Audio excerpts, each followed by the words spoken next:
सभी भाइयों को नमस्कार, राधे राधे। तो कैसे हैं आप सभी? उम्मीद करता हूँ आप लोग अच्छे होंगे।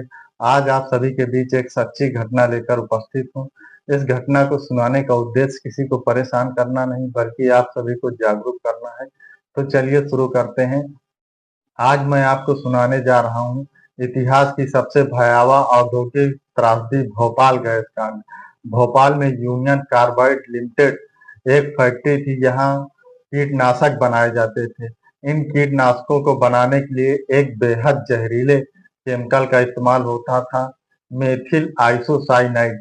कंपनी का दावा था कि सुरक्षा के पूरे इंतजाम हैं, लेकिन हकीकत यह थी कि मशीनें पुरानी थी, अलार्म काम नहीं कर रहे थे और सुरक्षा का सिस्टम लगभग पूरी तरह ठप पड़ा था।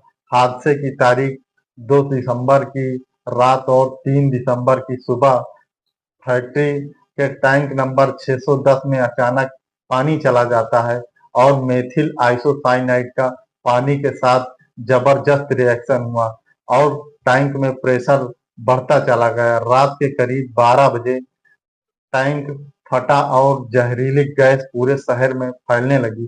चारों तरफ धुएं का गुबार छा जाता है और धीरे-धीरे गलियों में सफेद धुआं भरने लगा था।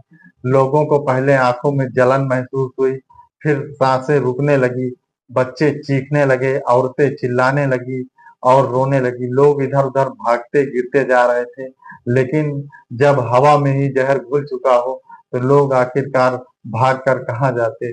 मौत का मंजर इतना भयावह था कि सुबह होते-होते भोपाल का नजारा किसी भूतिया शहर जैसा था। जहाँ देखो वहाँ लाशें ही लाशें और सड़कों पर जानवर, इंसान, पशु, पक्षी सब तड़प-तड़प कर मर चुके थे।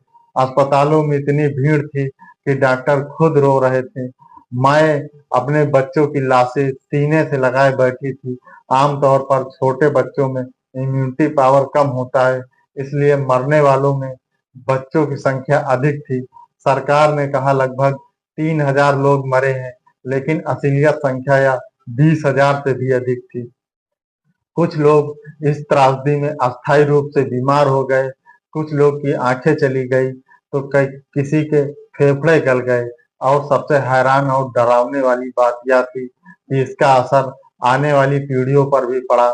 भोपाल में आज भी बच्चे अपंग पैदा होते हैं और इस फैक्ट्री का मालिक वारेन एंडरसन, उसे भारत बुलाया गया, लेकिन कुछ ही घंटों में उसे वीआईपी की तरह हवाई जहाज से अमेरिका भेज दिया गया। उसके खिलाफ कोई सख्त कार्रवाई नहीं हुई।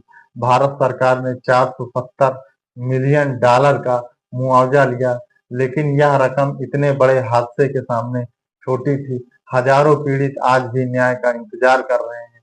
भोपाल गैस त्रासदी एक हादसा नहीं, यह इंसान की लापरवाही और लालच का जीता जागता डरावना सबूत था। उस रात भोपाल के लोगों ने जो देखा और जो सुना, उसे सुनकर आज भी रूह कांप जाती है।